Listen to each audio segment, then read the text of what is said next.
Welcome back to another episode of the Miss Amanda Chen Show podcast. We're in season 5 where I talk about learning how to live. And in learning how to live, the first thing to reflect on is how we've learned how to work, believing that work permits us to live. We say to ourselves, not yet, only after we hit X and Y will we finally feel ready to enjoy the fruits of our labor. But we're already alive, and yet we delay this blessing. In today's episode, I talk about redefining what success looks like and why I've changed the direction of this podcast to the style that it is now.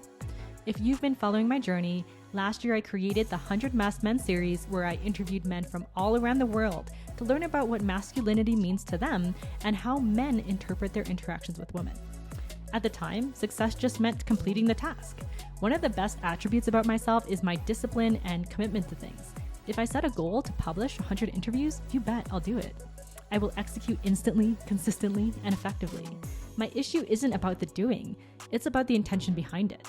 What I usually experience after I've completed a task is a lack of fulfillment. I'll start to question, why did I even do that thing? What was the real purpose? Did I really do anything? Did I change anything? Did I make an impact? Or did I just hit a new high score? Just hitting a target isn't enough. Success comes from understanding why you even want to hit the target, not because it's the furthest or the hardest or the easiest to reach. When you think of it that way, you have to rely on what the outcome is going to look like. If success is the furthest, do you win because everyone else didn't hit it as far as you did? That way, success only could be achieved if you had competitors shooting for the same target. Take starting a podcast. We think about equipment, audio quality, posting schedule, the guests on the show, the social media promotion. Everything is focused on what we believe is supposed to come out from it. Success is measured quantitatively by the number of subscribers you have, the number of likes, shares, comments. All of it is based on the perceived approval of others. I remember a lot of the guys that actually did come on the show asked me what they would get out of it. Being anonymous, they wouldn't be able to attach their name to the episode and thought it wasn't worth the conversation. When I set the intention to be just to practice having deeper conversations, talking about things I would never normally talk about, and going outside my comfort zone, then every time I got on the mic, I knew that I was improving and reaching my own personal goals. And what results is an overspill of more blessings.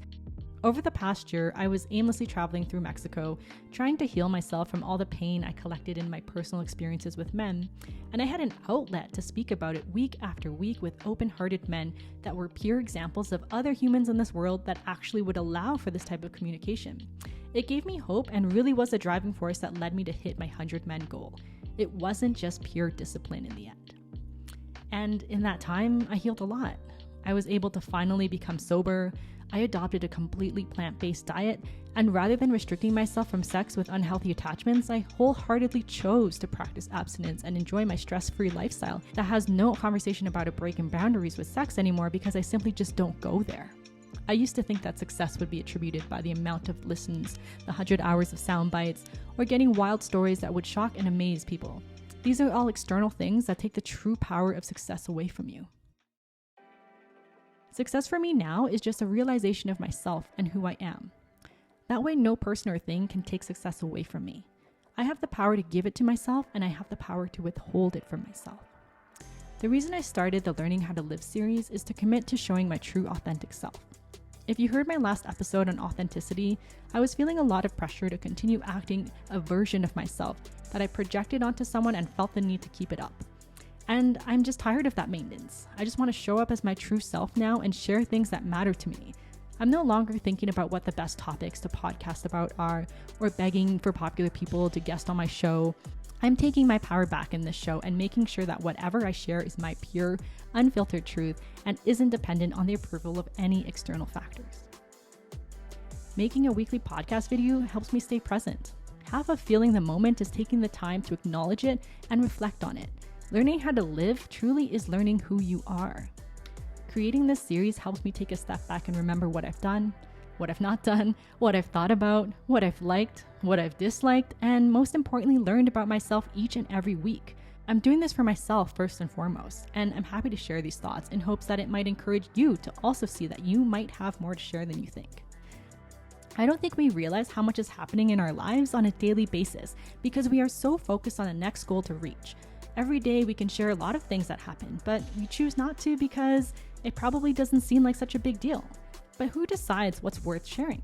What makes one situation more important than the other, that it deserves to be shared versus not? At the end of the day, we are all seeking connection, acceptance, and ultimately love. You only get what you put out. And if you are putting out a certain image of yourself that you believe is acceptable, then you will only receive that small percentage in return. And you'll always feel like something is missing. And I'll give you the secret. That little something missing is a piece of you, the real you. I came across this quote the other day by Alan Watts. It says, "The meaning of life is just to be alive." It is so plain and so obvious and so simple. And yet, everybody rushes around in a great panic as if it were necessary to achieve something beyond themselves. And that's all I've got for you today.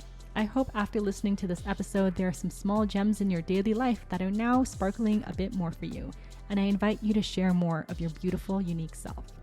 Make sure to subscribe, and I'll see you next Wednesday with another episode of Learning How to Live on the Miss Amanda Chen Show podcast. Bye for now.